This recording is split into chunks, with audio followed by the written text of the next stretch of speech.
Picture naman kami.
Award in the Humanities by the National Research Council of the Philippines.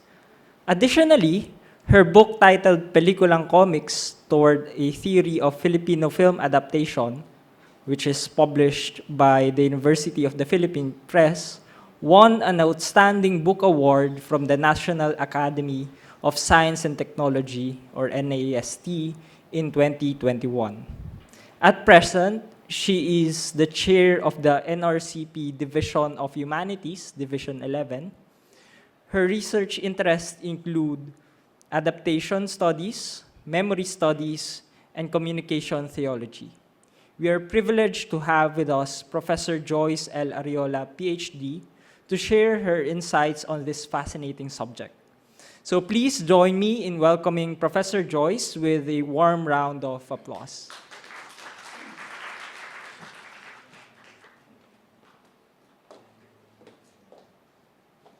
Thank you. Good afternoon. I am grateful to the organizers of God and the World, Dialogues on Culture, Science, and Religion, John Paul II International Conference, for this opportunity to present my paper on the representation of medieval theology in Umberto Eco's The Name of the Rose. In response to the theme of the conference, I am offering this reading of a novel, particularly how it represents a number of theological disputations in the late Middle Ages. Please consider this as my interpretation of the dialogue between religion and culture, which in this case not only refers to the culture of the Middle Ages, but also to the culture of the current age, to which the novel in question also speaks to.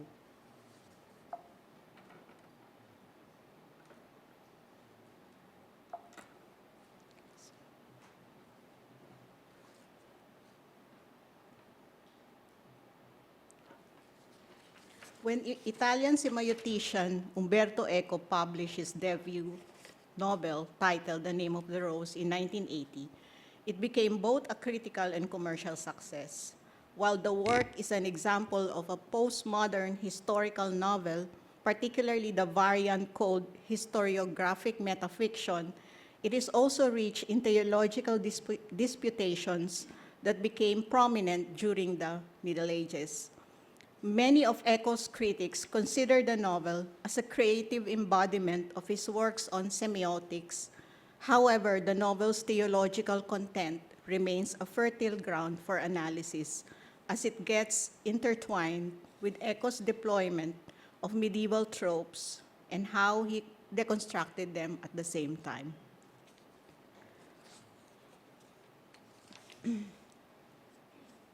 Let me go back to the intimate link between the three medieval theological disputations tackled in The Name of the Rose include the following: the Church's teaching on the poverty of Jesus Christ, medieval heresies and attendant issues related to the Inquisition, apocalypticism prevalent during the Middle Ages.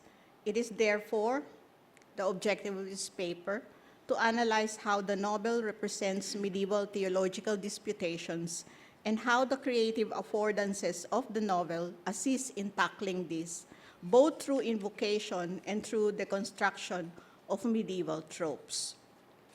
The intimate link between the novel representation and the novel is rooted in the Aristotelian doctrine of mimesis. Human beings, in Aristotle's estimation, are naturally ordered to represent an outside reality through their senses and eventually through language. As a form of mediation, language may be expressed through oral forms, script, and visual image. In the case of the topic at hand, the novel, a representational literary art, which became a fully developed form in the 18th century with works such as Pamela by Samuel Richardson, but with roots dating as far back as the 16th, through such works such as Miguel de Cervantes' Don Quixote de la Mancha, has to be utilized to represent theological themes from the late Middle Ages, an era in which the novel is yet to make an appearance. It is important to understand that the word medieval in the title refers to a specific period in the Middle Ages. Inside the novel's cosmology, the events are placed toward the end of the year of our Lord, 1327. In the early 1300s, Pope Clement V moved the Holy See from Rome to Avignon. In 1314, Louis the Bavarian was elected as the Holy Roman Emperor in Frankfurt, while another contender, Frederick of Austria, was elected on the same day. 2 years later, Jacques of Cahors was elected Pope, becoming John the 22nd. Louis the Bavarian eventually triumphed over Frederick in 1322, but John the 22nd immediately excommunicated him. At about the same time, the Franciscans, led by Michael of Cesena, was pushing for the doctrine of the poverty of Christ, which John the 22nd condemned. This event exacerbated the conflict between the emperor and the pope. This historical background is important as this will prove to be useful in implanting a fictional debate on the poverty of Christ. The plot of The Name of the Rose is multi-layered. Begins with a prologue narrating the circumstances of how a manuscript written by Adso, a Benedictine novice, has been discovered by a 20th century translator. Then the narrative shifts to the year 1327, during which Adso is placed under the guidance of Brother William of Baskerville, an English Franciscan who has been tasked to represent the emperor in a discussion with the Pope's emissaries over the issue of the poverty of Christ.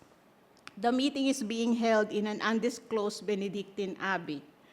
Upon reaching the abbey of our story, William finds out that a novice, a talented illuminator, has been murdered or perhaps committed suicide, so that the abbot of the abbey has requested him to carry out an investigation. The debate is held a few days later, but it was interrupted when 2 monks who have sought refuge in that abbey have been found out and eventually tried for heresy. As William and Adso search for more clues for the identity of the suspected murderers, they are led to the library. They find out the connection of the deaths of the monks to a lost Aristotelian book on comedy, supposedly being guarded by Jorge, the blind monk, who used to be the abbey's librarian. Jorge accosts them, and in an altercation, a fire is started and grows so big that it eventually consumed not only the library, but the entire abbey. The debate is terminated, and the monks begin to abandon the abbey.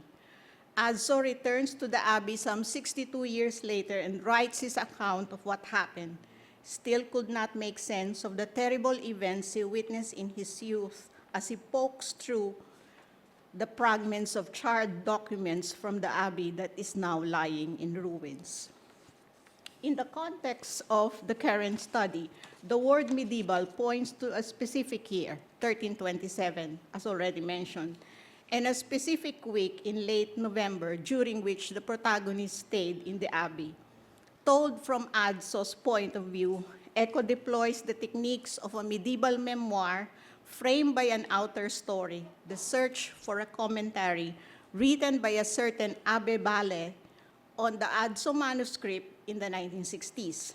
So the outer story is the finding and losing again of the Adso manuscript, and the inner story is the Adso memoir that is inscribed in a 21st century postmodern novel built around the theme is in question. The first disputation, the novel tackles one of the key issues that the church confronted in the Middle Ages, the concept of the poverty of Jesus Christ. Prior to 11th century, the monastic life encouraged withdrawing from the world and leading a life devoted to prayer. The novel narrates, the peninsula where the power of the clergy was more evident than in any other country, and where more than in any other country, the clergy made a display of power and wealth, for at least 2 centuries had generated movements of men bent on a poorer life, in protest against the corrupt from whom they even refused the sacraments. They gathered in independent communities, hated equally by the feudal lords, the empire, and the city magistrates. Out of this crisis, Francis of Assisi appeared. The theology of the poverty of Christ began when a man by the name of Giovanni Bernardone started a new order of spirituals that renounced the growing attachment of the clergy to the material world. Born in 1182 in Assisi, Italy, Bernardone, later to be called Francis, grew up in a prosperous merchant family. He served in the war, got captured, released, taken ill, rejoined the army, taken ill again, and eventually took a job under his father.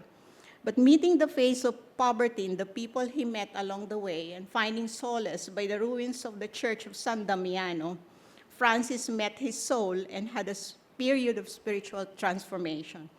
The man who transformed himself, as one historical account said, also transformed medieval spirituality. Francis' rise brought forth the new group of mendicant religious. The debate on the theology of the poverty of Christ is the reason why a legation converges at that abbey. There, William meets again his brother Franciscan Ubertino of Casale, whom he has not seen for quite some time. Ubertino was a real-life figure who had been a fraticelli, or a member of the friars of the poor life, a religious order that claimed that Christ and the apostles had owned no property, individual or in common. Pope the 22nd condemned this idea as heretical and outlawed the Fraticellis. This forced Ubertino to seek refuge in the abbey of the novel, but of course, this detail is merely fictional. Ubertino describes how Christ and his followers modeled the virtue of poverty. He said that first of all, it had to be recognized that Christ and the apostles were in a double condition because they were prelates of the Church of the New Testament. And in this respect, they possessed, as regards the authority of dispensation and distribution, to give to the poor and to the ministers of the church, as is written in the 4th chapter of the Acts of the Apostles. And this point, nobody disputes. But secondarily, Christ and the apostles must be considered as individual persons, the base of every religious perfection and perfect despisers of the world. In the novel, the poverty theology is emplotted through the speeches and dialogues of the characters and how these reflect their personalities. For instance, Aymaro of Alessandria, one of the oldest monks in the abbey, would pop out from time to give his insights. He tells William, to be sure, since the rise of the mendicant orders, Christianity has become more virtuous. With the death of Francis, his followers have to confront the problem of how to preserve his message and how to reconcile this with the temporal concerns of the church. William opines, but the question is not whether Christ was poor, it is whether the church must be poor. And poor does not so much mean owning a palace or not. It means rather keeping or renouncing the right to legislate on earthly matters.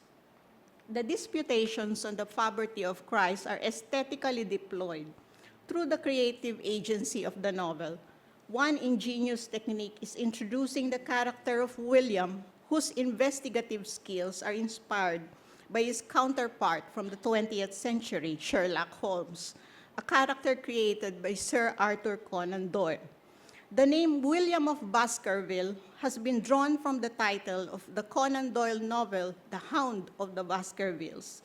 William's participation in the poverty debate gets entangled with his past as an inquisitor, a former assignment that he now regrets. At times, the Minorites would turn their message of poverty into a political one. The backstory of Fra Dolcino serves this purpose. Three characters in the novel have been suspected of being sympathetic to the Minorites: the brilliant Ubertino, Remigio Varagin, the cellarer, and Salvatore, his helper. Of the three, only Ubertino is an actual historical figure. The three characters represent various shades of the Minorites, which prove that there is not a singular application of the poverty theology. The debate subplot is instrumental in highlighting the rhetorical skills of both camps, making the debate sequences the mode through which Eco employs his creative intent to turn the name of the rose into a novel of ideas.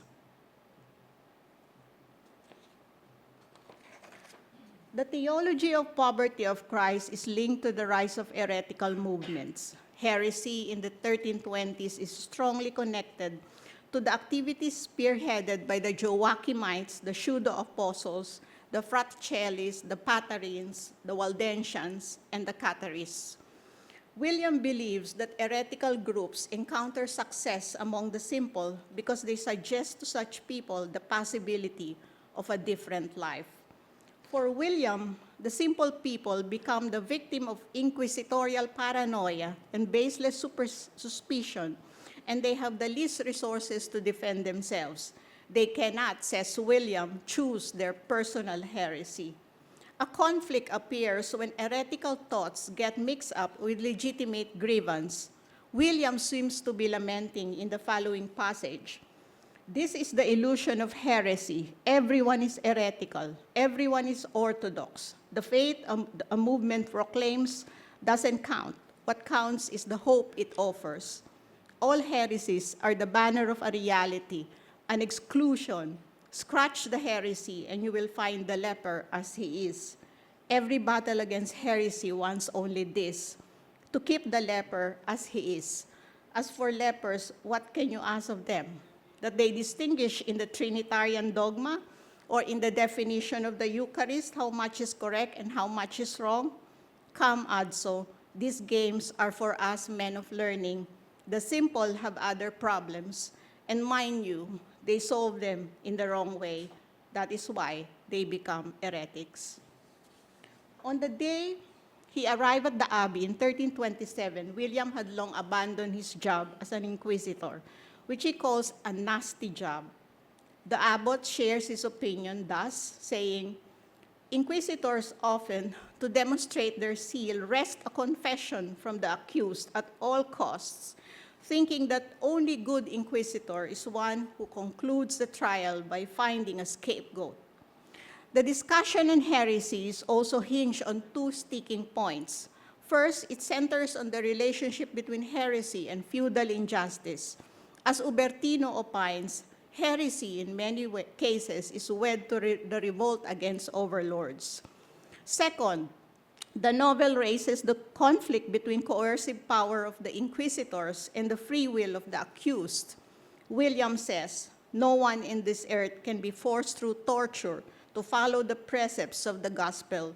Otherwise, what would become of that free will on the exercising of which each of us will be judged in the next world?" William connects this to the fact that Christ never wanted his priests to have coercive power, because if he did, Christianity would no longer be a law of freedom, but one of intolerable slavery.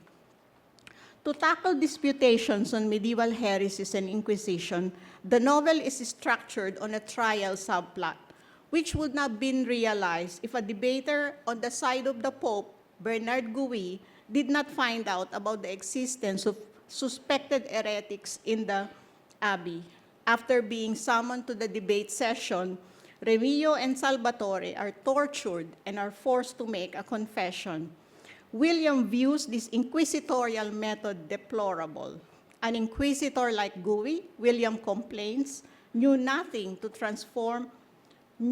how to transform his victims' fear into terror, and is interested not in discovering the guilty, but in burning the accused. The trial subplot has given prominence to the rhetorical abilities on both sides, taking full advantage of the techniques of rebuttal, conversations, and a system of decoding clues that today we see displayed in most courtroom dramas.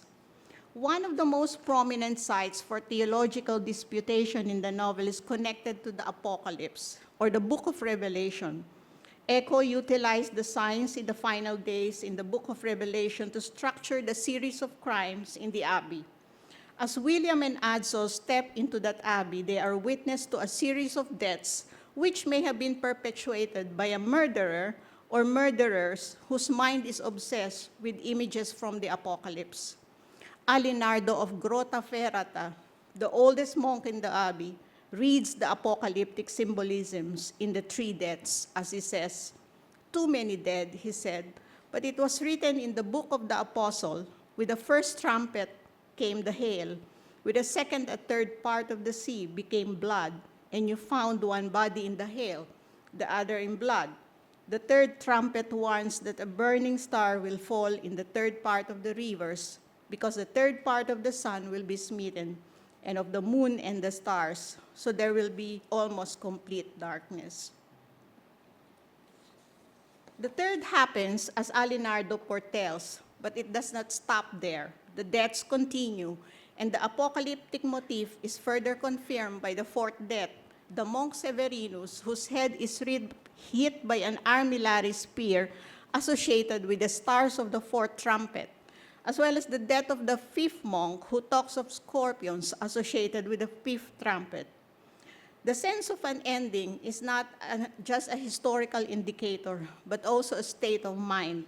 Frank Kermode, in his book titled The Sense of an Ending, considers it a concord of imaginatively recorded pasts and imaginatively predicted future, achieved on behalf of us who remain in the midst. Its prediction, though figurative, can be taken literally, and as the future moves in on us, we may expect it to conform with figures. This could be the same fever caught by the monks, Jorge taking advantage of William's gullibility to the so-called apocalyptic clues, and Adzo wishing to write his account toward the end of his life to recapitulate the apocalyptic imaginary, so to speak. Apocalypticism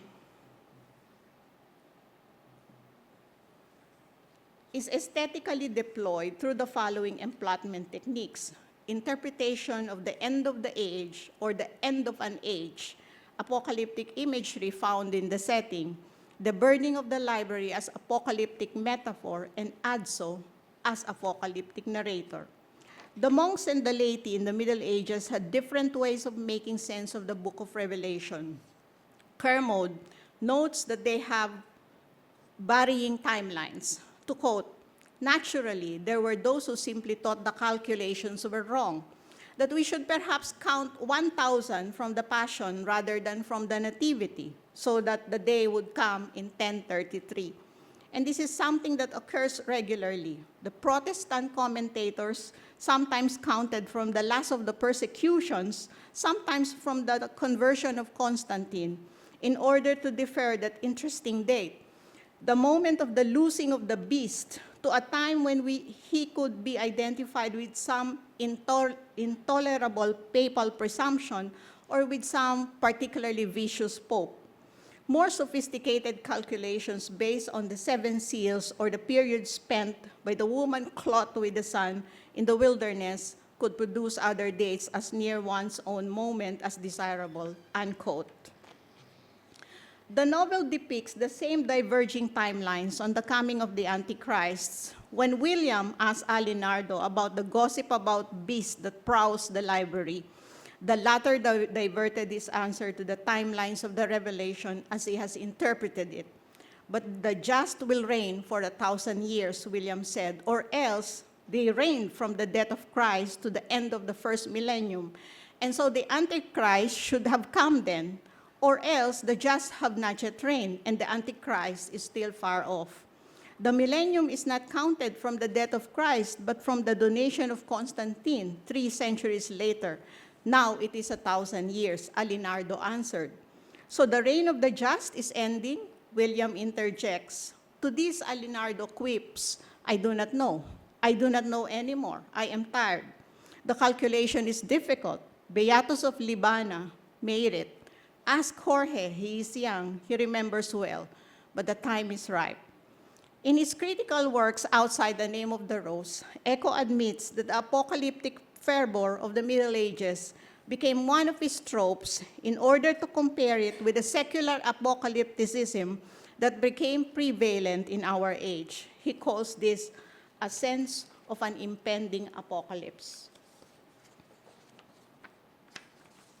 Aside from the invocation of the final days in the book of Revelation, the setting becomes instrumental in invoking the biblical apocalypse. For instance, the artworks in the abbatial church are teeming with apocalyptic imagery and iconography. The apocalyptic visions start to unravel visually in the novel as Adso and William enter the church and see the scene of the Last Judgment carved on the tympanum of the church. Adso would return to this several times. He says, and how many times in the following days did I return to contemplate the doorway, convinced I was experiencing the very events that it narrated. And I knew we had made our way up there in order to witness a great and celestial massacre. After 6 monks died in succession, William is certain that these are all connected to the victim's encounter with Aristotle's book on comedy. The clues lead him to the library where he suspects the blind Jorge is keeping the book. In an altercation, the books accidentally caught fire and caused a conflagration that consumed what is generally perceived as the grandest monastic library in all of Europe. This is a clear allusion to the burning of the great library of Alexandria, which led to the loss of rare books and manuscripts from antiquity. It also invokes a sense of an apocalyptic disaster. Not only did the search for the fabled Aristotelian treatise on comedy leads to nothing, it also caused the end of the abbey. Although this metaphor is Eco's invocation of the collapse of the totalizing claims of knowledge in the postmodern age, he opts to place it in a medieval setting to show the parallel of their age with ours, as a sort of a parallel conundrum. Eco's view of the revelation is twofold. One is the medieval sense of the work, and another the modern. Samora Parkinson observes that Adso is a medieval narrator, acting like a modern storyteller. As such, he is resigned to the terrifying eventuality of the end of the world. During their first meeting with the blind venerable Jorge, the old man asks Adso if he knows the origin of his name. Adso of Montier and Des. He was the author of the great and awful book, The Libellus de Anticristo, in which he foresaw things that were to happen. This detail is a foreshadowing of Adso's future role as bearer of memory of the last days of the abbey. Adso is seen as an apocalyptic narrator, for he has demonstrated at the end of his account his expectations and his failure to make sense of what happened in that abbey in his youth. He says that he is leaving his writings and he does not know for whom. In old age, Adso, the apocalyptic narrator, comes full circle as he realizes that he could only leave behind a patient reconstruction of the library in place of the greater vanished one. In conclusion, I have just outlined how Eco's The Name of the Rose represented 3 theological disputations from the late Middle Ages. Through the affordances of a postmodern historical novel or historiographic metafiction, we see how Eco dealt in these themes with these themes in two ways. One, as issues that confronted the medieval church by invoking medieval genres and techniques through medieval memoir, apocalyptic narrator, and medieval concept of time. Second, as issues worth re-examining through metafiction, detective as protagonist, meeting of the historical and the fictional, and deconstruction of apocalyptic themes. On the poverty of Christ, Eco introduced a Holmesian theologian detective who could discourse about the poverty question and investigate a series of crimes patterned after the last days of Revelation. Second, he introduced historical personages such as Ubertino of Casale, Michael of Cesena, and Bernard Gouy, who meet fictional characters, something that could only happen in a novel. And third, he included a backstory on the Priors Minor, spiritual brethren, which was meant to dramatize the roots of heresy and its spread among poor people. On medieval heresy and the Inquisition, Eco included a trial subplot to raise inquisitorial issues. Then he included the debate sequences related to the poverty theology, which allowed the novel to be positioned as a veritable novel of ideas. As apocalyptic fiction, The Name of the Rose both invokes and deconstructs apocalyptic literature, particularly the 7 last days of the Revelation. Additionally, apocalypticists such as Alinardo, Adso, and Jorge serve an artistic purpose by distilling the various shades of apocalypticism that have appeared throughout time. And finally, through the novel, Eco is able to aesthetically deploy his analysis of the contemporary culture, particularly the human predilection for a sense of an impending apocalypse in both its theological and secular senses. The Name of the Rose represented 3 theological disputations from the Middle Ages, but not in a linear or conventional manner, but through deconstructivist lenses. Eco saw the disputation not as a closed affair, but one worthy of postmodern revisitation. He utilized the narrative elements and techniques of both medieval and postmodern genres so that we can say that the theological disputations are distilled textually. In this conference, we are talking of religion and culture. To me, religion and culture meet in a very important mode, textuality. Textualities allow us to understand how we access knowledge. For Eco, the Middle Ages never really left us, and those theological disputations will continue to be relevant in our age with cultural forms like the novel, allowing us to re-experience them. Text and textualities are at the very center of this dialogue between religion and culture. The novel is about naming. The novel is about giving it a word. It is uncanny how the word has become the metaphor of our belief in the Christian God, and it is amazing how our God allows us to experience the mystery of our faith through the word, through naming, and curiously, through this cultural form we call the novel. Thank you.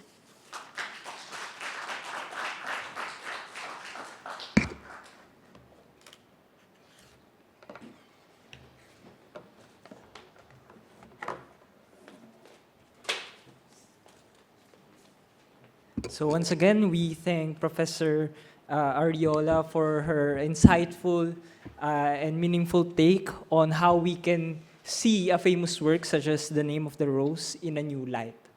Now, I know that many of you have questions, comments, but for now, we're going to proceed with our 4th plenary lecture, and we will hopefully synthesize their discussions and the relations of their sharings. So for the 4th plenary lecture, we will explore the speaker will explore the relationship between the principles of natural law and the art of dialogue. So it is my honor to introduce to you our fourth plenary lecturer. Dr. Joel Sagut is the current director of the UST Center for Theology, Religious Studies, and Ethics. He teaches theology courses for the tertiary level and is affiliated with UST Institute of Religion.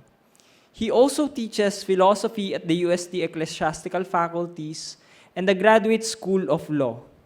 Dr. Sagut's research interests are in the areas of social political philosophy, Christian ethics, and Catholic social thought. So Professor Sagut will be delivering his work on the foundational principles rooted in the universal ethics and reason, and how it can foster meaningful exchanges across diverse perspectives. So let us all welcome Professor Joel Sagut, PhD, with a warm round of applause.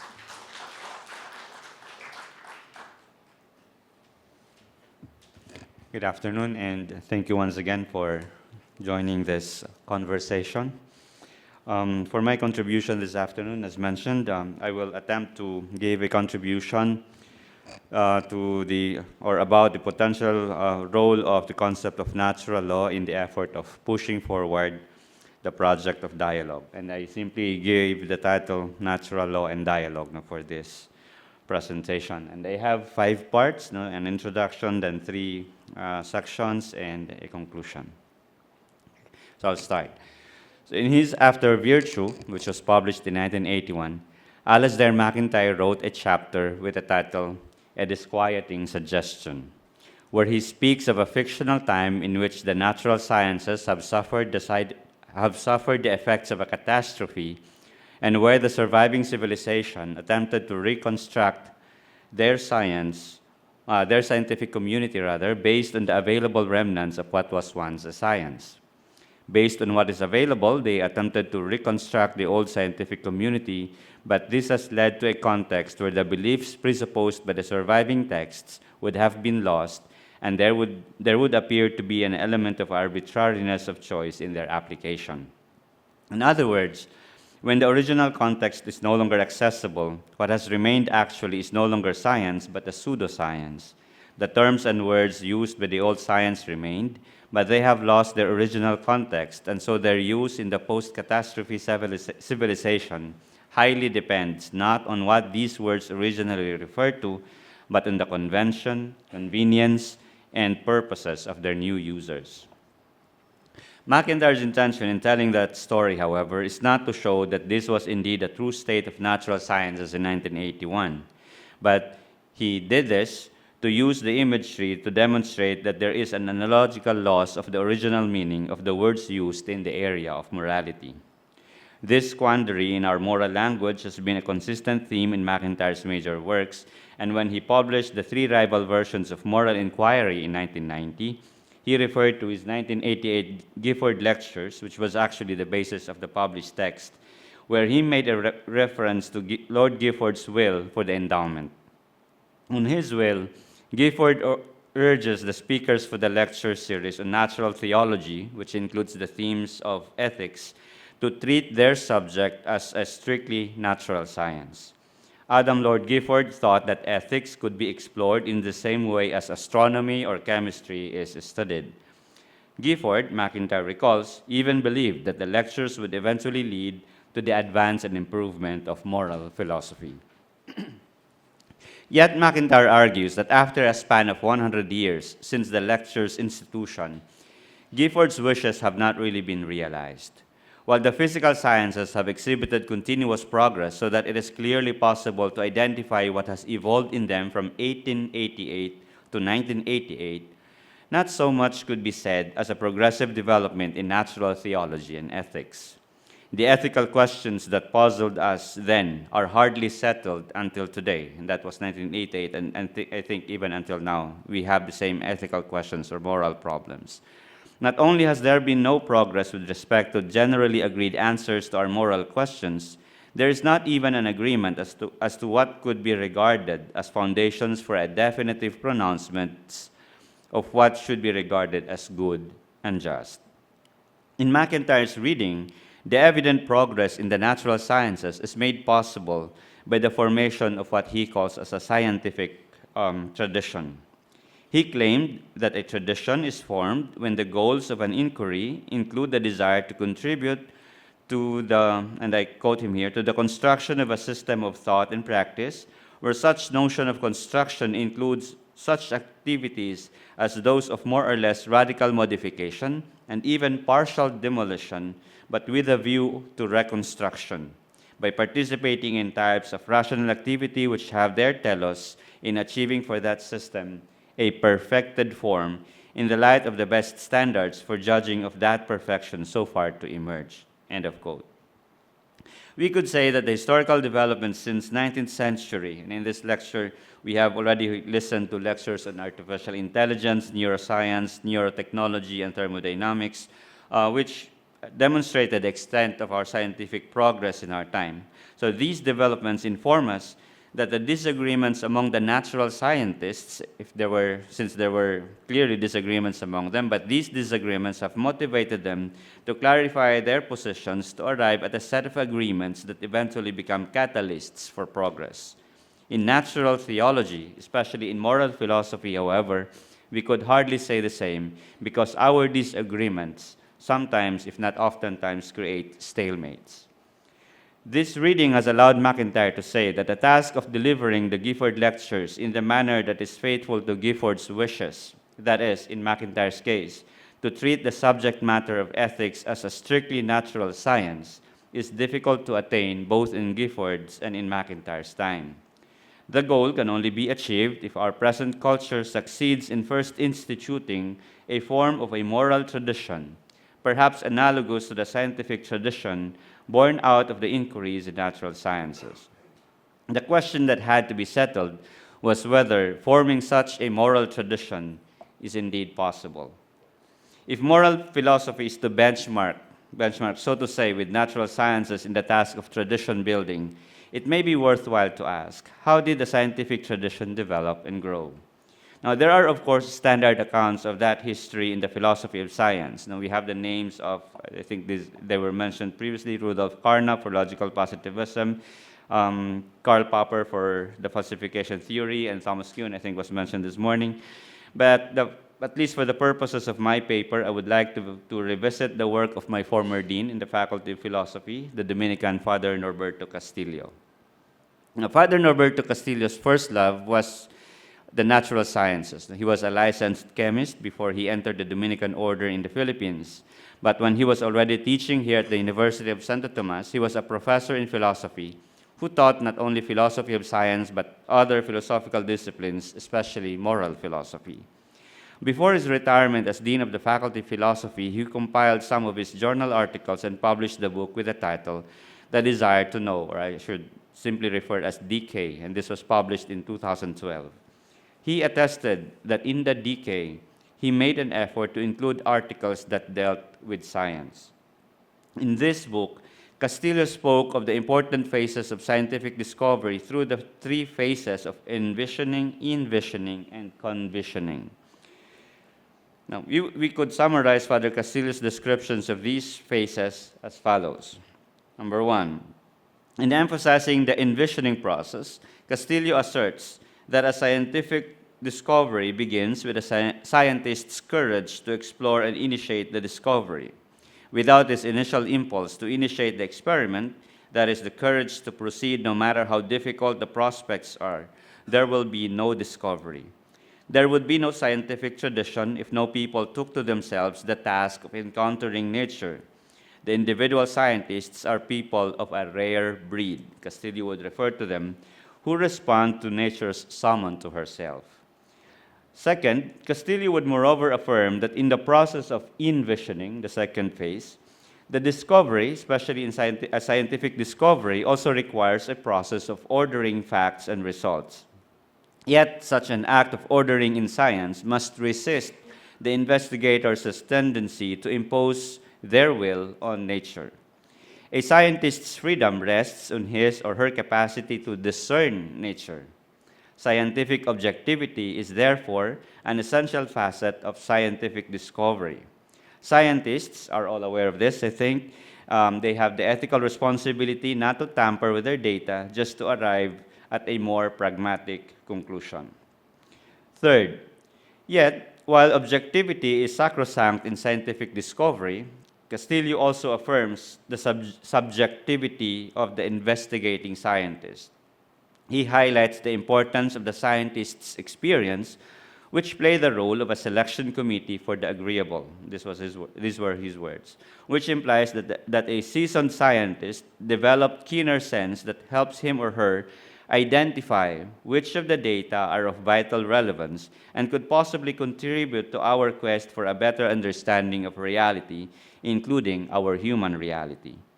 It is only important that in exercising his subjectivity, the scientist must exercise restraint so that even if he or she invokes his or her experiences as guides, he or she will not impose his or her own purposes on the data that is being worked upon. An experienced scientist, or perhaps you could say a virtuous scientist, sees the connections which reflected the intrinsic operations of nature. An experienced or virtuous scientist is able to spot the emergent reality that is independent of what he or she hopes to discover. Castillo would emphasize that the scientific discovery results from a correspondence between the reacting subject and the reactivated object. Fourth, Castillo, however, reminds us that the culminating phase of every scientific tradition is the convisioning phase, the third phase, which could be best described as a search for a consensus. Castillo recalls that scientific discovery is yet to be completed if it does not have the recognition of the community of scientists. It is only when the proper bodies of scientists recognize a scientific discovery that it acquires authority. Curiously, the recognition of the product, that is, the recognition of a scientific discovery, also provides recognition for the scientist who made that discovery. It legitimizes his or her future works and provides that scientist a credible voice within the scientific community. In other words, the more breakthroughs one scientist achieves, the more authoritative he or she becomes, and he or she eventually becomes a mentor for others and a credible judge for the scientific discovery of others. No. Fifth, highlighting those phases, Castillo concludes that science is a social and a public responsibility. It is a communal resource for belief and action that affects large measures of the mental and social dispositions of succeeding scientists. He placed the important reminder that the act of discovering that recognizes the community of scientists' approval attests that the act of discovering is also a communing activity in context. This notion of a communing activity in context ensures that every scientific discovery is not only a personal achievement of individual scientists, but is also a contribution to the growth of the scientific community. One's success is never isolated from the flourishing of the community. Every scientist's project is a contribution to the scientific community, even if that would eventually mean debunking or falsifying a theory that is currently acknowledged as authoritative. Interestingly, this communing in context is mostly made possible because of two important elements in the natural or physical sciences. Natural sciences, first, the natural sciences benefit from the objectivity of nature as their data, which is shared with the community of investigators.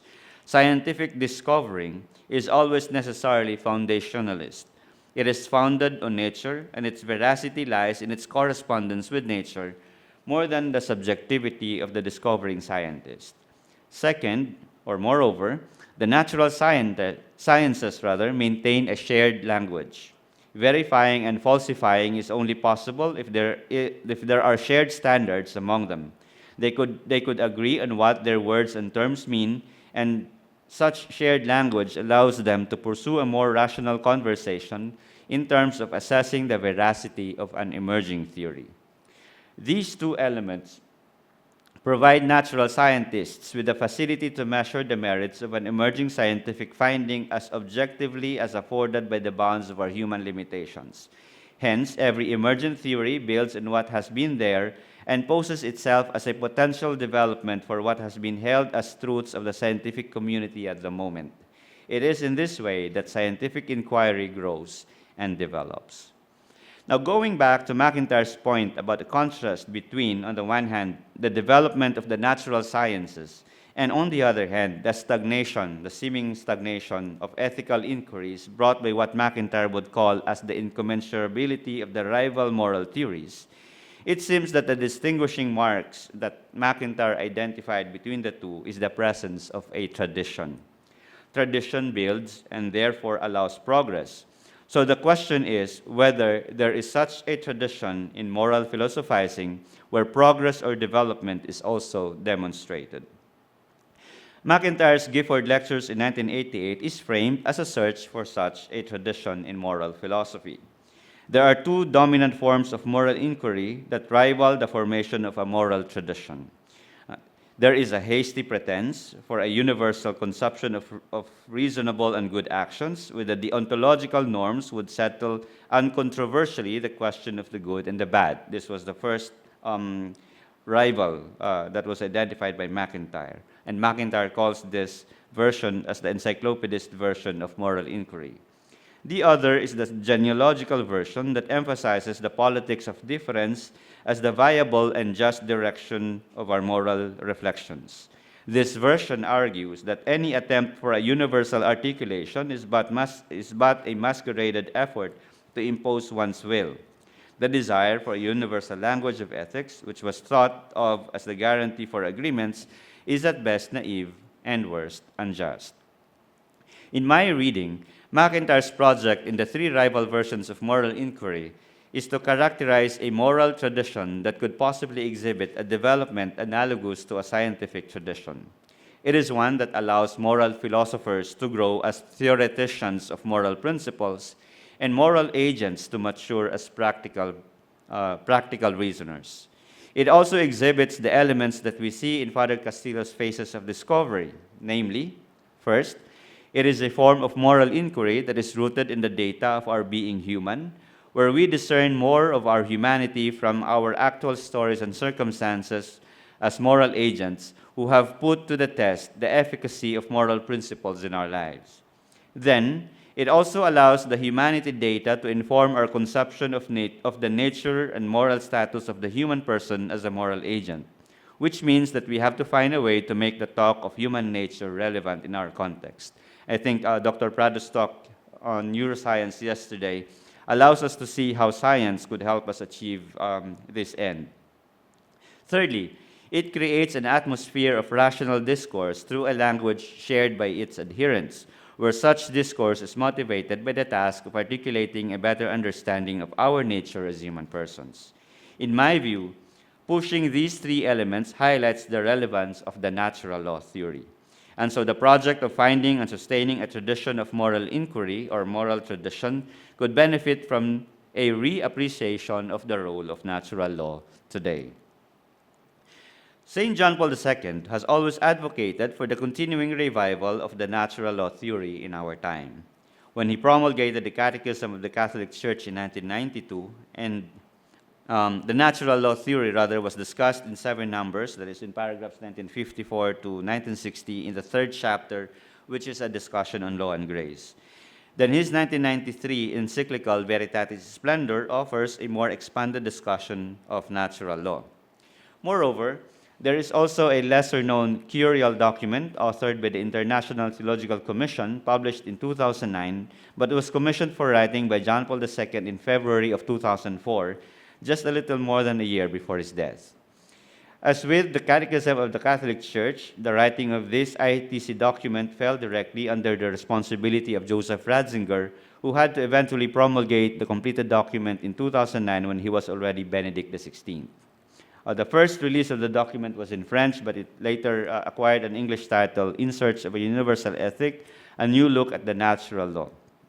And for this presentation, I would simply refer to this document as the ITC document.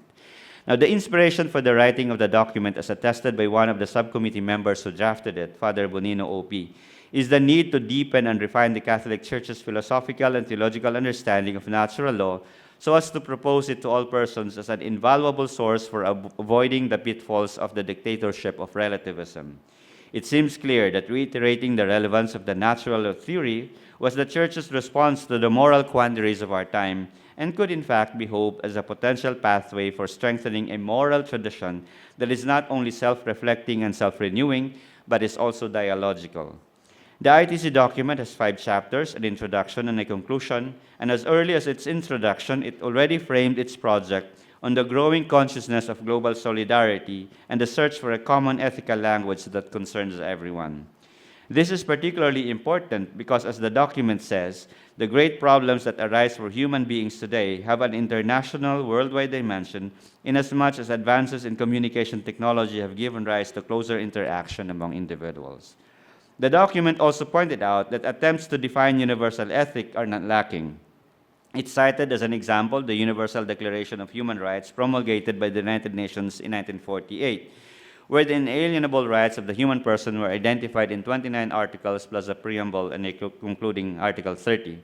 However, the ITC document was quick to point out that there were notable criticisms of UDHR, as some countries contested the universality of the rights enshrined in the declaration.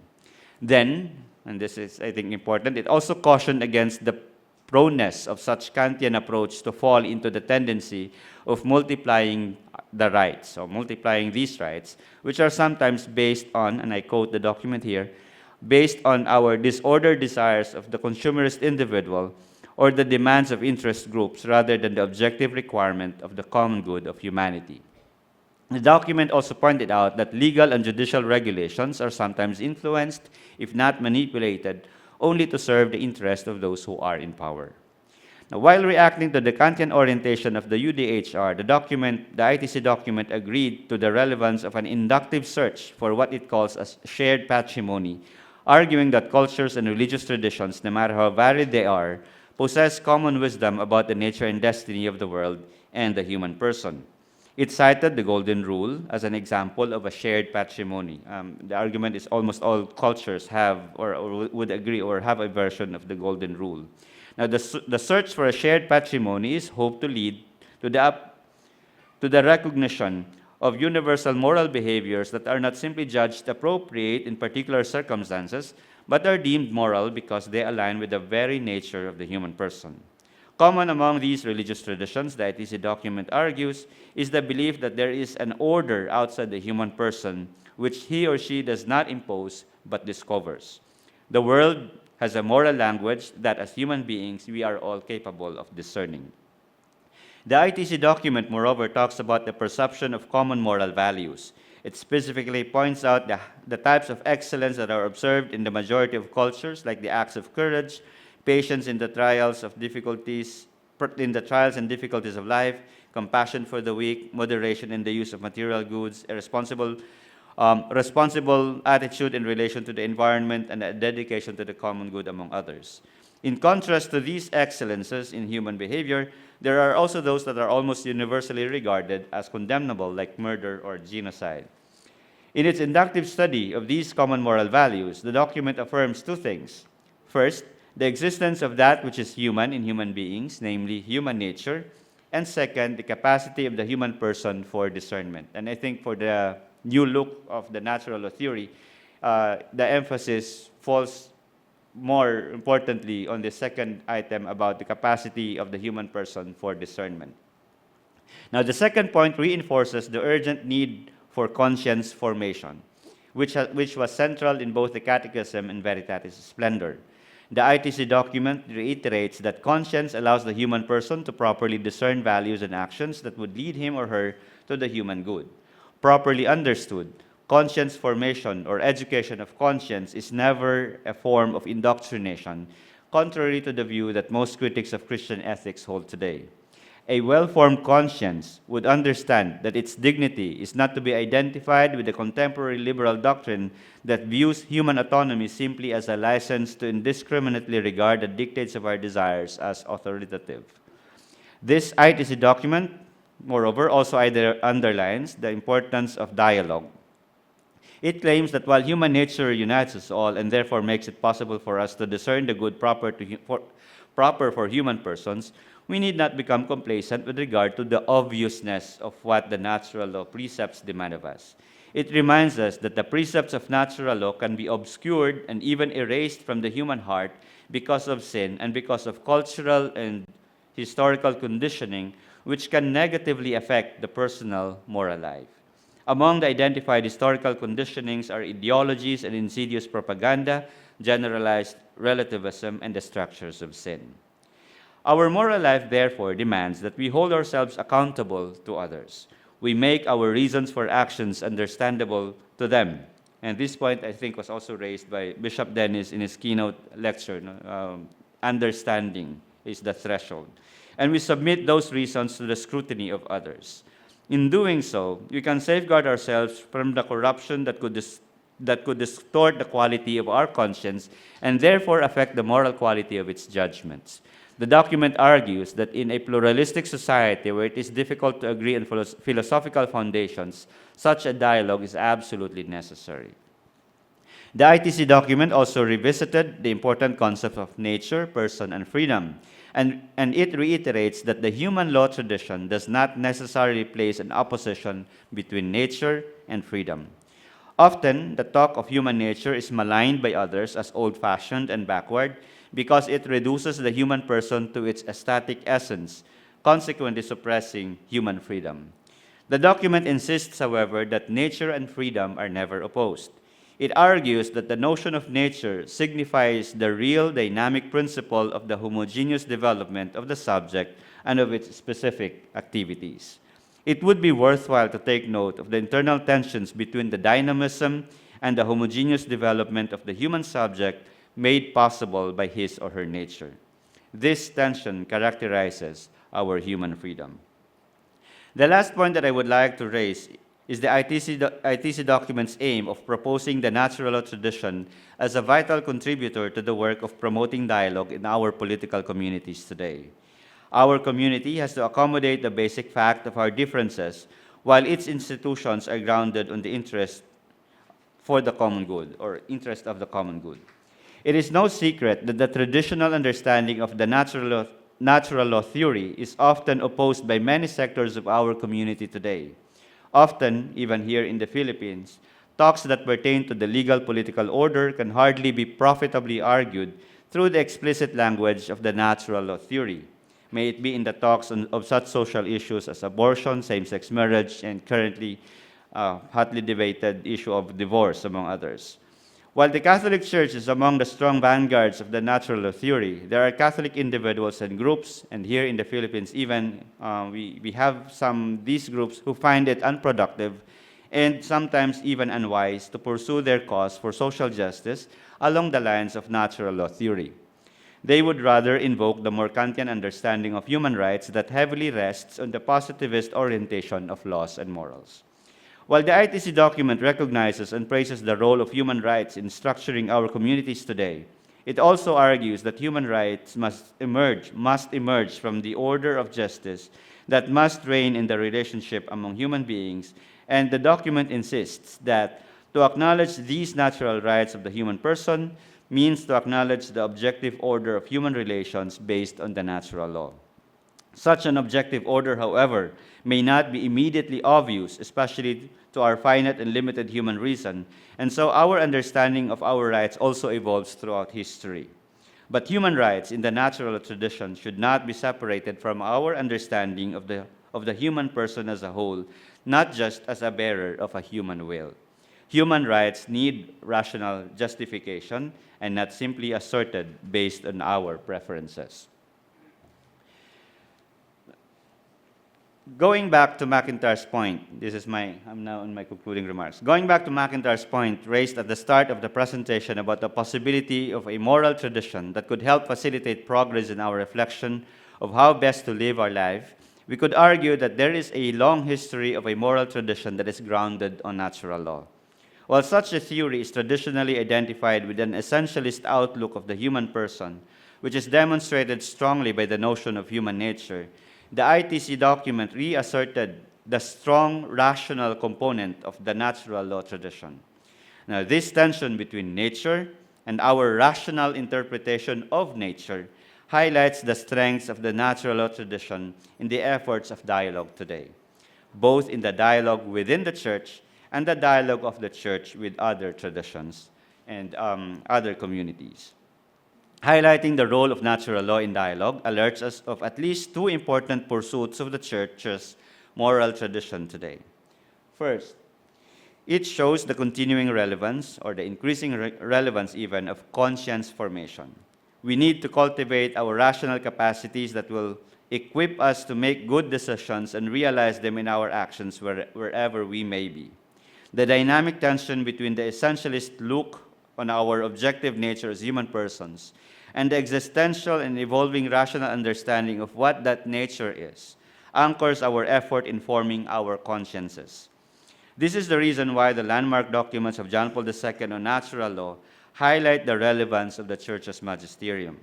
While there are those who would view the magisterium as an impediment to freedom and is therefore opposed to the dignity of our conscience, the natural law tradition of the Church has always looked at the magisterium as a locus for dialogue.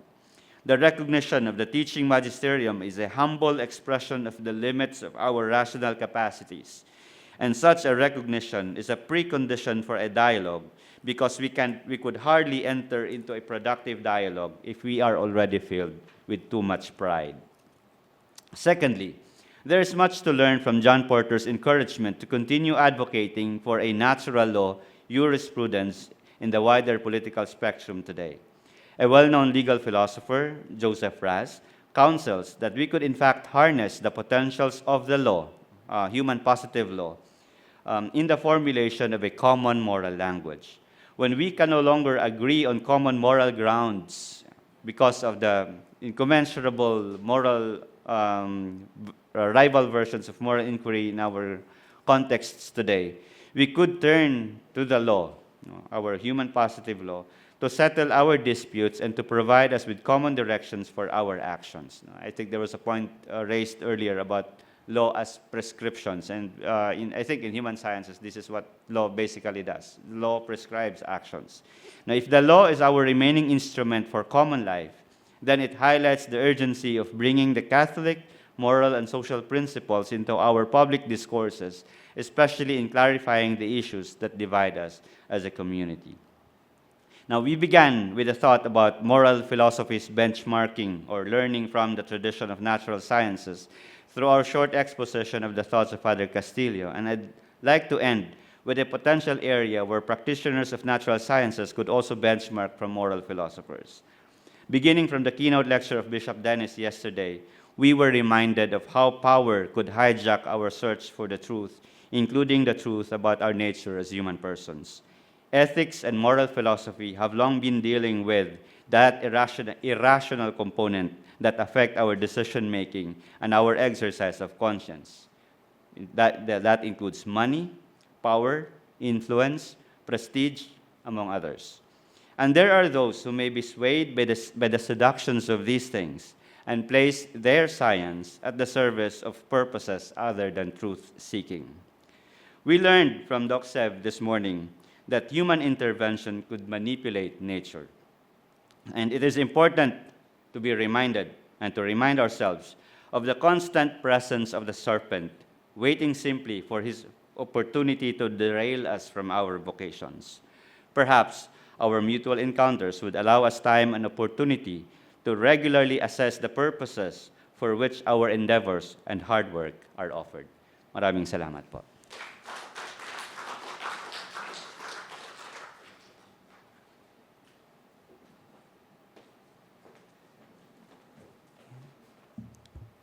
So we will now be opening the floor of questions, comments, and insights. And so we request Professor Arriola and Professor Sagut to be on stage for our open forum.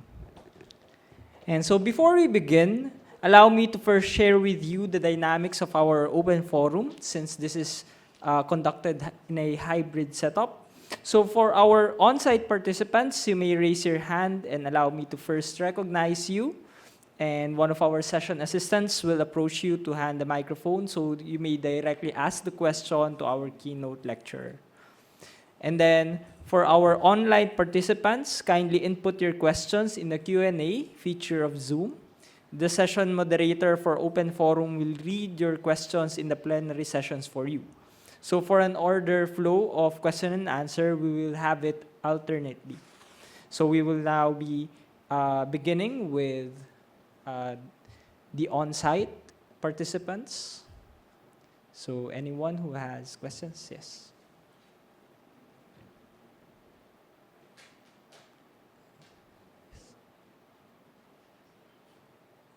Good afternoon. I am Brother Eugene Aboy from the Ecclesiastical Faculties. My question is directed to Doc Joyce. Upon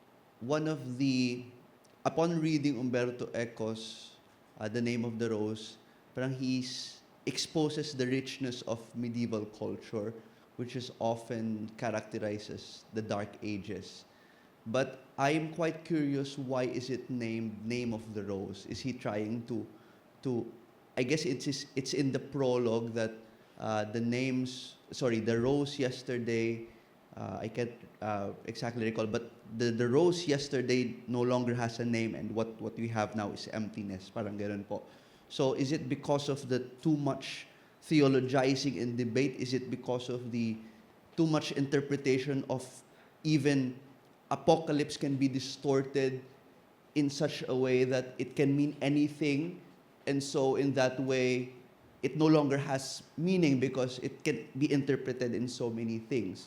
So why is it the Name of the Rose po? Yun lang po. Thank you.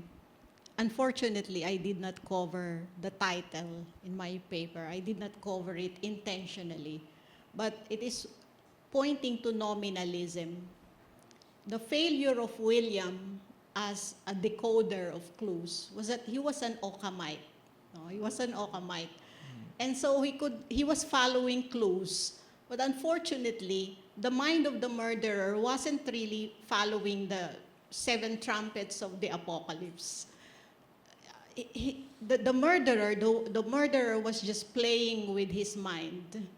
And so the failure of William is not only his science of decoding, though he was inspired, or the novelist was inspired by Sherlock Holmes from the 21st century. His failure was moral, because he was already delving into a conundrum which belongs to another era. That's the reason why this is a postmodern novel, because the problem of the characters are from another century. But of course, they were already beginning to feel that it was transitioning from the Middle Ages to the Renaissance, and therefore it's the modern age. So it's the modern conundrum that was really affecting them. And so his tragedy was really more of moral. He was a good scientist, he was a good theologian, but of course, it was a moral failure. The Name of the Rose is a rose by any other name, you still smell the same. And so it was really the failure of naming. So it evinces him. He wasn't able to name it.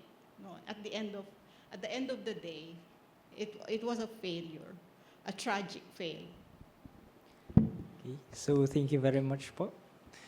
So we have in our on-site another one. So, sir.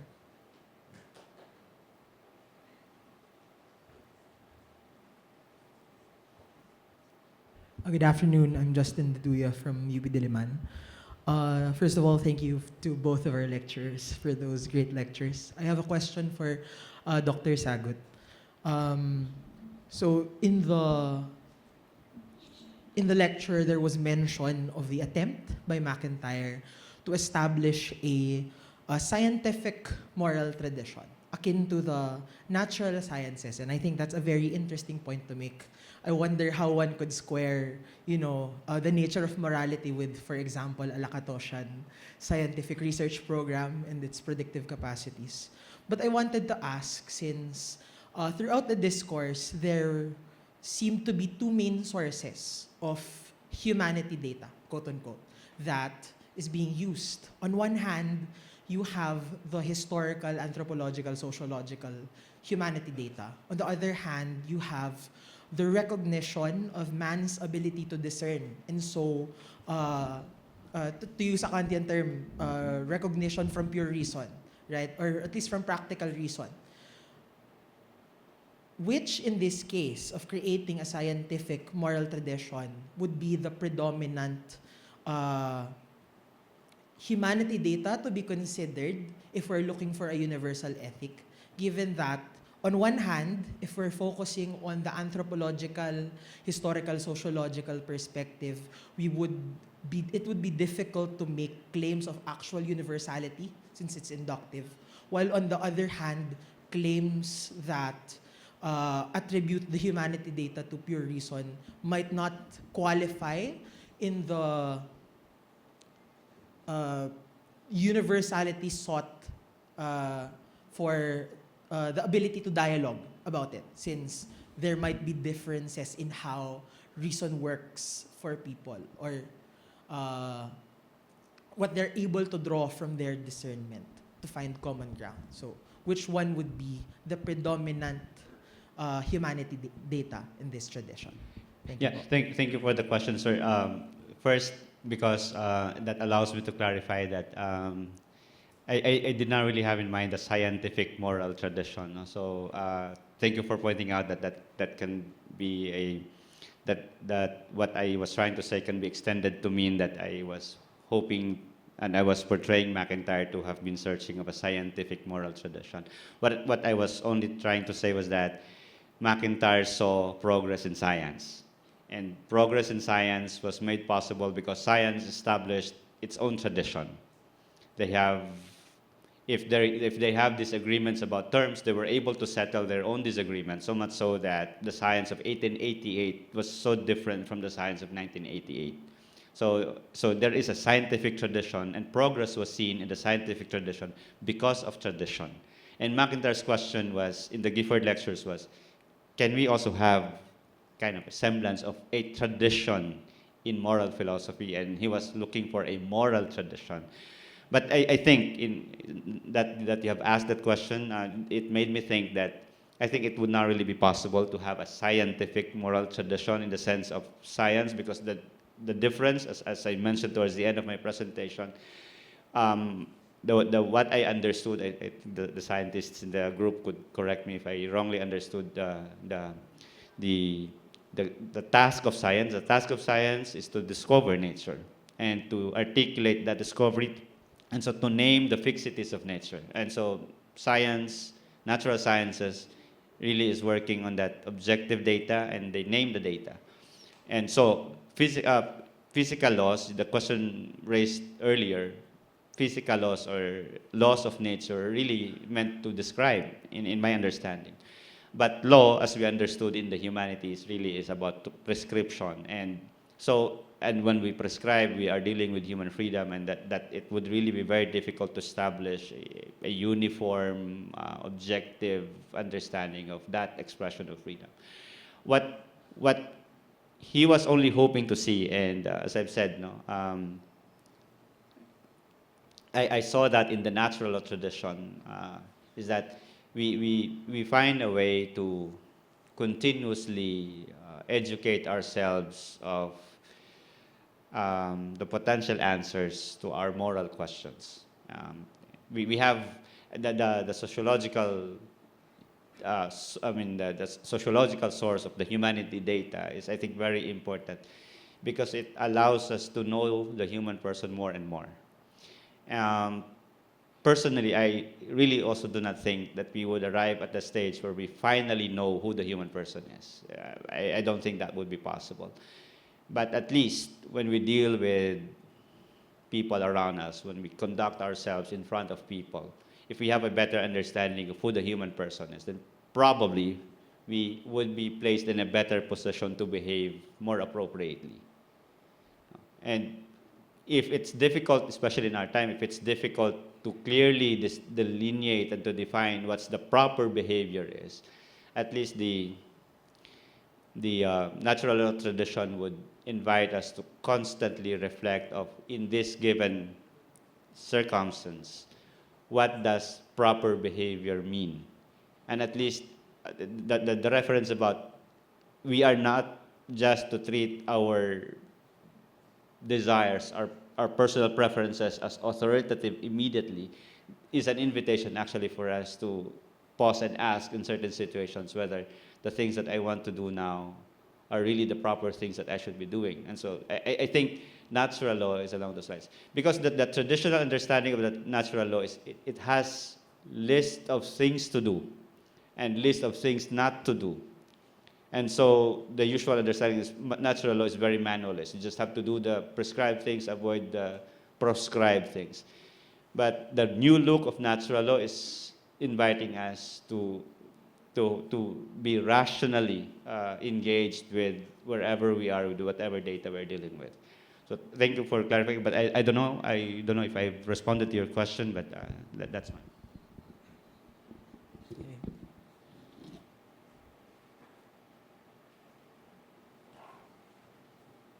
Thank you, sir. Largely answered naman. Just a final clarification. Would the implication there be that the search for a universal ethic is futile, or that the search for a universal ethics value is not in finding a universal ethic, but in the path towards a universal ethic? Is that the implication? Yeah, I think that's putting it things quite well. I mean, for me that's an accurate description. The stress is on the search. No, it's a common search for that universal ethic. The invitation is for us simply not to give up on the search. We all know how limited we are. We just have to constantly search. If we recall, there was that question also during the keynote address of Bishop Dennis about what would be the threshold, of when are we allowed, when is our revision of our understanding of human nature warranted, until when is that warranted? And I think to communally search for an answer to that is part of that search. Thank you. So thank you. So anyone else? Yes, at the back. Sorry.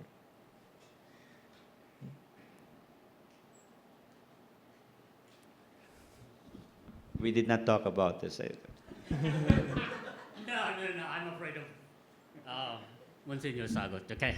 Well, anyway, Monsignor, this is what I'm thinking. I have not really read a lot on natural law, but this is what I understood when I was a student something like 150 years ago, okay?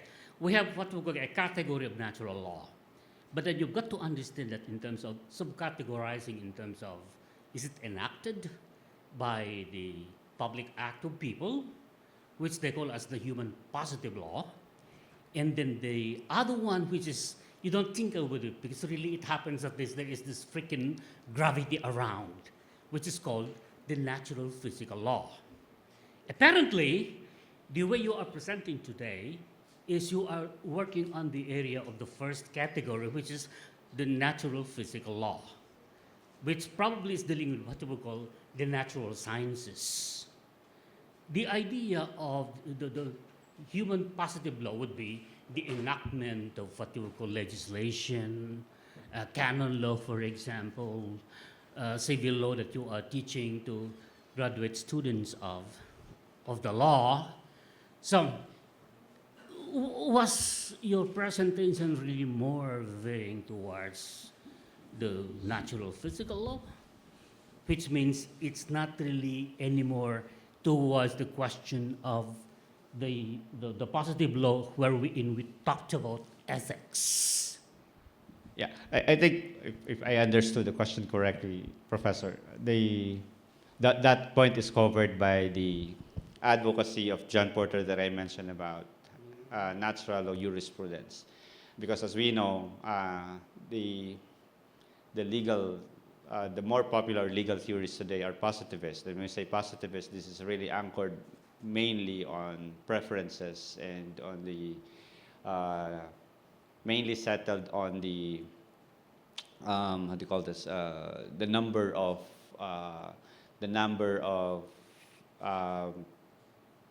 people who would want things to be legislated. But then John Porter pointed out, and Joseph Raz, Ronald Dworkin, and other contemporary legal theorists would agree, in a sense, according to Porter, that positivism has eventually also realized that they really have to accommodate natural law theory, the natural law tradition. But that natural law tradition is not really also the physicalist understanding, because I was hoping to articulate that tension between nature and interpretation of nature. So there is nature, certainly, and in natural law tradition, that nature is something that should not be simply surrendered, because that nature is something that is slowly being erased in the emergent cultures of today. But natural law, the new look, also emphasizes that nature, although it's objectively there, our interpretation of that nature may not be wholly accurate today. And so we evolve in our understanding of nature. So the natural law jurisprudence is an attempt to make our laws, human positive laws, an honest, a sincere expression of our rational understanding of what's proper for human persons. I don't know if I answered that You question. did perfectly well, but then I have another follow-up clarification, not a question now. I read something about legal hermeneutics when I was really doing hermeneutics as a specialization. So I was, in fact, reading Betti, the Italian hermeneut, but he was really specializing on jurisprudence. So my question next is this one. When the interpretive scheme of things come into play, and there are tensions, as you said, what's going to happen? I did not get, pardon my English, Professor, no, I did Yeah, I not mean- get the Okay, so accent towards the... sorry, I was really working on the area of the tension between the interpretation of the natural law and what is enacted. So when you say What is enacted? yeah, enacted is when it's going to be now a human positive law. I mean to say it's a legislation. Yeah, and I think that's why the two directions that I pointed out towards the end started with conscience formation, because for advocates of the natural law tradition, I think we could agree that not all the things that are aligned with the natural law theory would prevail in the legislation. So we now have this popular debate on the passing of the divorce bill, no, in the country. I mean, the passing the third reading, I think. No? So we now have, and eventually it may be possible that the divorce would become a legislation. But when divorce becomes a legislation, what's crucial for advocates or adherents of the natural law tradition is now to go back to conscience formation. So much so that even if there is that legislation, we remain to be faithful to our rational understanding of how to take care of a family.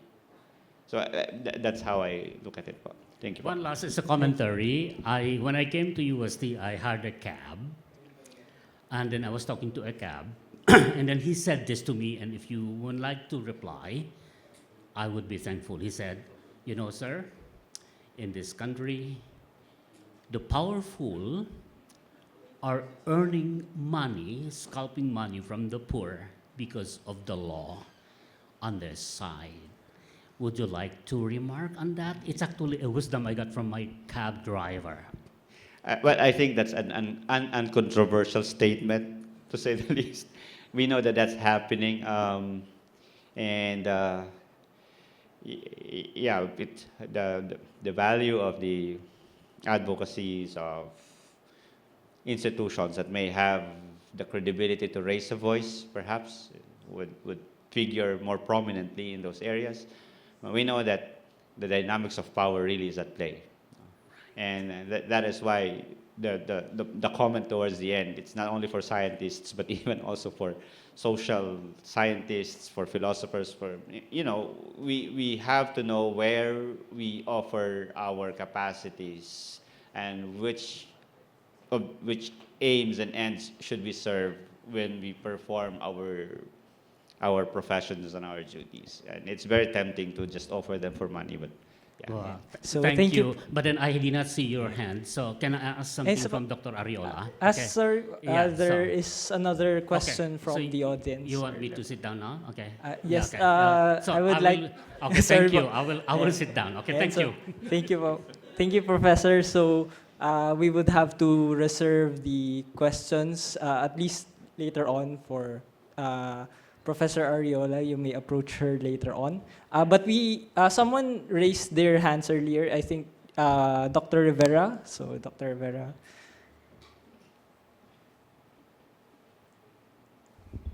May I allowed to address my question to Yes. both?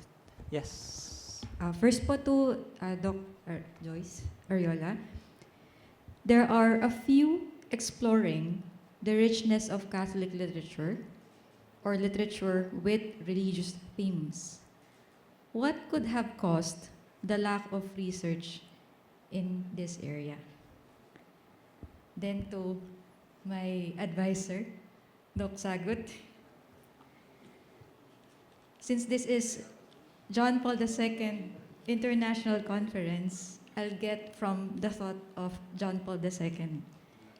John Paul II spoke of culture as the fundamental sovereignty than physical power, in his memory and identity book. He incessantly spoke that jurists, before the emergence of modern states, were philosophers and theologians. So he is proposing, which is I think is also in line with the contemporary natural law theory, the protection of natural societies, including families, nations, because this present a twofold task related to vocation, which is to accomplish the truth of ourselves and the truth of the world. So my question is, this is practical, very practical.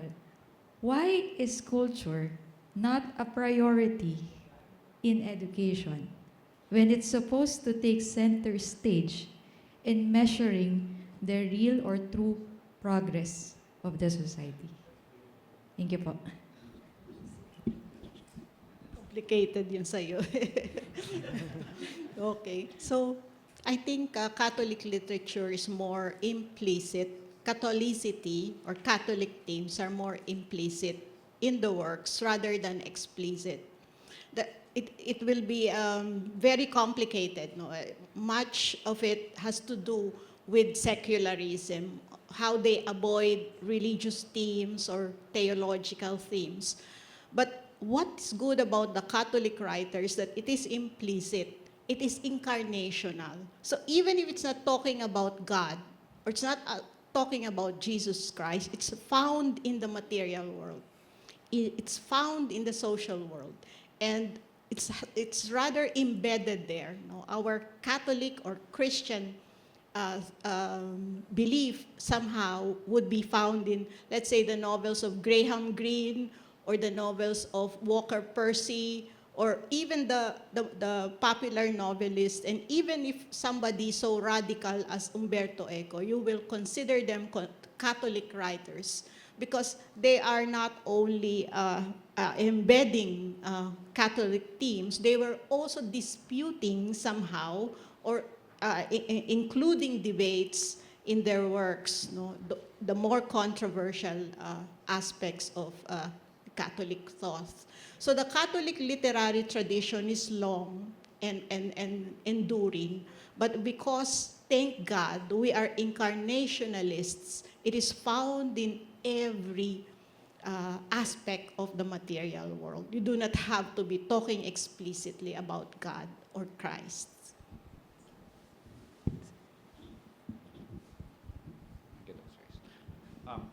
Yeah.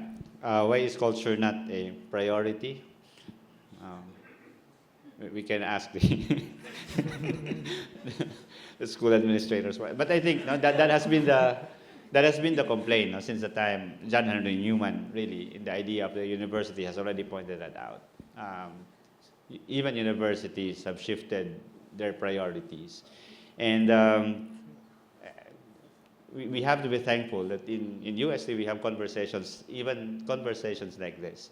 Again, the time to pause and to ask and to do conversations like this is for us to evaluate our purposes, our aims. And we are, I think, no, universities like ours are actually aware of that priority of culture. But we are embedded in a life world with so many demands that sometimes we could hardly survive if we don't meet with those demands. And we know that that has been a problem globally, and especially for smaller Catholic schools, for example, that they have to, we're even luckier, I think, in the Philippines. We don't really ask too much from the government in terms of funding and financial support. But there are even countries that universities practically would have to rely on the financial support of the government, and so they would have to sacrifice many things, including their own identity, just to survive. And I think that's a contingency that we will all have to deal with. And we're just thankful that we have people like you who continuously ask those questions that we get to be reminded time and again. Thank you po. So thank you very much, Professor Joyce Arriola and Professor Joel Sagut.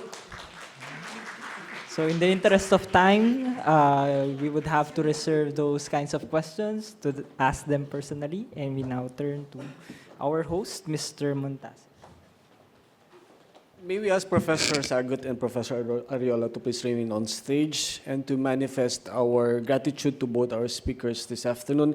May we call on Professor Dr. Jim Aguas and Professor Dr. Blaise Rigor of the Ecclesiastical Faculties to present the Certificate of Appreciation. The certificate reads Pontifical and Royal University of Santo Tomas, the Catholic University of the Philippines through the Center for Theology, Religious Studies, and Ethics, Institute of Religion, Ecclesiastical Faculties, and Philippine National Philosophical Research Society to Professor Joyce L. Arriola, PhD, and Professor Joel C. Sagut, PhD, for generously sharing their knowledge as plenary speakers presenting a paper entitled Representation of Medieval Theology in Umberto Eco's The Name of the Rose during the John Paul II International Conference, and The Natural Law and Dialogue with the theme God and the World, Dialogues on Culture, Religion, and Science, held on June 26 to 28, 2024 at the Thomas Aquinas Research Complex, University of Santo Tomas, Manila, Philippines. Signed, Professor Joel C. Sagut, Professor Jim Aguas, and Reverend Father Herminio Dagohoy. Pero dun po sa certificate nyo, wala po yung name niya.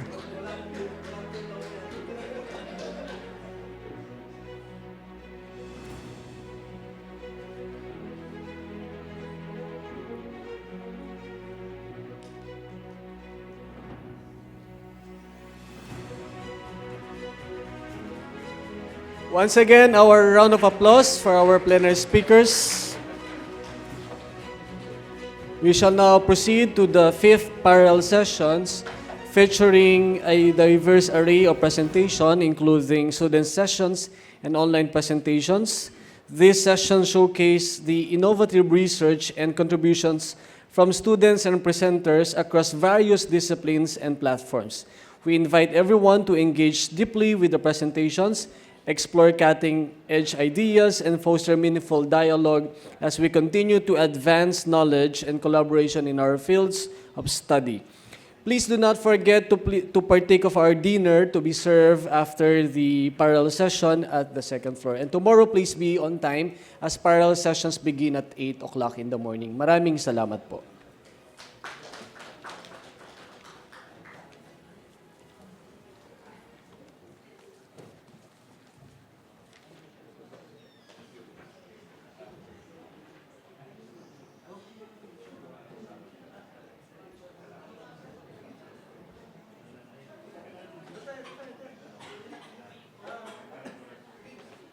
Picture naman kami.